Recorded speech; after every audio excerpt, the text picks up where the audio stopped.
السلام عليكم ورحمة الله وبركاته. اللهم صل على سيدنا محمد في الأولين، وصل على سيدنا محمد في الآخرين، وصل على سيدنا محمد في كل وقت وفي كل حين. أهلا ومرحبا بكم بمتابعي قناة رود المؤشر في كل مكان. تحية طيبة لكل اللي بيتابعنا من داخل مصر وخارج مصر. الناس اللي هي طبعا عايزة تجرع ديدان كبدية أو معوية، المنتج ده طبعا إن شاء الله هيبقى مفيد للناس كلها. يمشي معاك غنم، يمشي معيز، يمشي بهايم كبيرة، بقر، جاموس، كل أنواع المواشي إن شاء الله هيبقى تمام معاكم مظبوط. عامة انا بمشي ديدان كبدية وديدان معوية. اللي هو الليفا فلوك اهو. الليفا فلوك دوت انا جايب اللي هي العلبة اللي هي الكبيرة. العلبة الكبيرة ديت تقريبا هي كانت بتقول اللي هي صاحبة المكان بتقول اللي هي 500 لتر 500 سم. الله اعلم بقى، انا ما بصراحة ما اعرفش عشان هي مش مكتوب عليها كمان. ما علينا، المهم ديت في حدود 300 جنيه. اللي هي ال 500 ديت في حدود 300 جنيه، ممكن تكون 400 سم 500 سم. المهم انا خدت منها مره اصلا قبل كده، جرعت البقره من حوالي 15 يوم وهنجرعها تاني، فقلت ان اعمل فيديو معاكم واعرفكم. هو بصراحه بسم الله ما شاء الله نتيجته كويسه جدا وممتازه. من بعد ما اديتها الجرعه الاولانيه والله ما شاء الله، يعني حسيت انها دست في الاكل وبدات الشهيه تتفتح عندها حتى. بسم الله ما شاء الله حلو، يعني نتيجته ممتازه. ماشي. انا اديتها عامه 100 سم قبل كده. يعني انا مديها هي الدكتور اللي طبعا اللي كنت جايبه منها قالت ان بيتاخد لكل 100 كيلو 25 سم. انا قلت مثلا ان هي تعمل لها 400 كيلو مثلا بقره. هي طبعا ما تجيبش ال 400، هي 300 وحاجه، بس انا قلت اعتبرتها 400 واديتها 100 سم، لان هي السرنجه دي بتاخد 50 اهي. بتاع ده انا جايبها للحاجات اللي هي بتتحط في البق بس. ماشي. طبعا عشان ان انت هتدي حاجتك لازم تدي قبل الاكل. يعني احنا دلوقتي النهارده الصبح اهو، دلوقتي الساعه حوالي 8، لازم تدي قبل الاكل على ريق النوم عشان الديدان تبقى مظبوطه وتنزل باذن الله. ربنا يكرمها وتخير. ترج طبعا الازازه كده او البرطمان بتاعها اهو. ده الكبير، في واحد صغير تاني ب 80 جنيه تقريبا. ده ممكن لو عندك معيز او غنم ولا كده وحبيت ان انت تجرعهم هتجيبه. بالمعيز بقى ممكن مثلا لو معزه مثلا صغيره تديها مثلا 5 سم ولا حاجه، او نعجه او حريه او كيف. يعني ال 20 كيلو ب5 سم. لو حاجه وزنها 20 كيلو عندك بتديها 5 سم ببقها.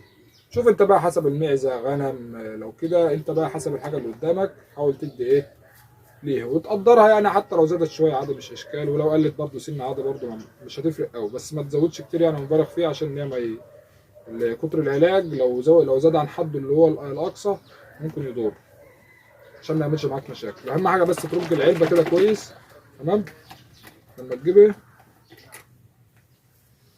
وتدي في البق على طول. يا طبعا البتاعه دي بتاخد 50 سم، فهنديها على مرتين بقى ان شاء الله. انا كنت طبعا مجرعها قبل كده عشان بس الناس تبقى معايا.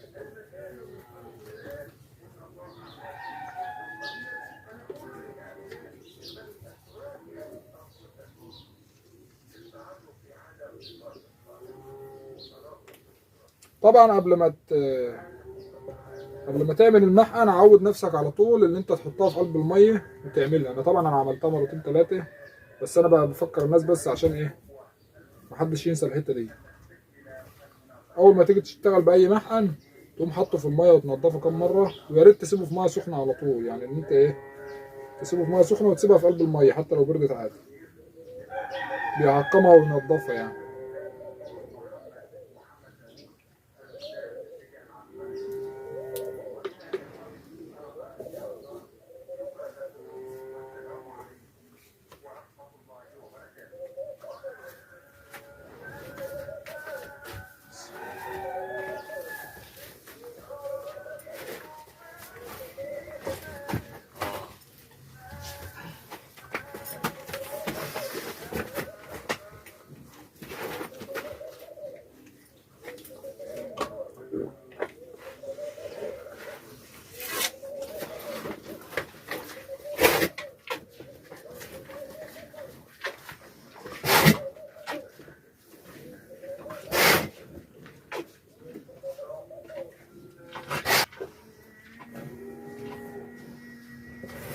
باذن الله.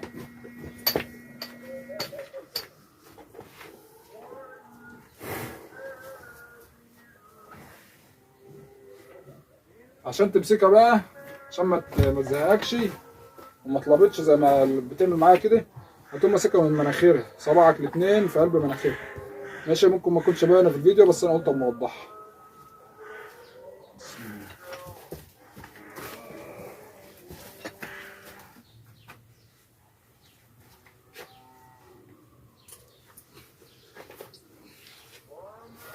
اهو تمسك مناخيرها كده،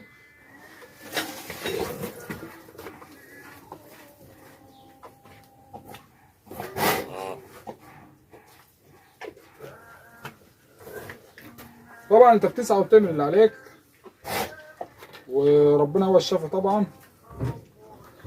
اهم حاجه طبعا ان انت ترج الازازه، دي اهم حاجتين، ترج الازازه تمام، وتدي البتاع دي في الصبح، يعني اول ما تيجي الصبح خالص على ريق النوم، ما تكونش لسه اكلت اي حاجه، بتقوم مديها الجرعه ديت، وان شاء الله ربنا الشافي المعافي. ربنا يبارك يا رب لكل الناس، تحياتي ليكم. اي حد محتاج اي حاجه انا تحت امره، ما تنساش تدعمني بلايك وتعليق كويس لو انت فاضي. تحياتي ليكم والسلام عليكم ورحمه الله وبركاته.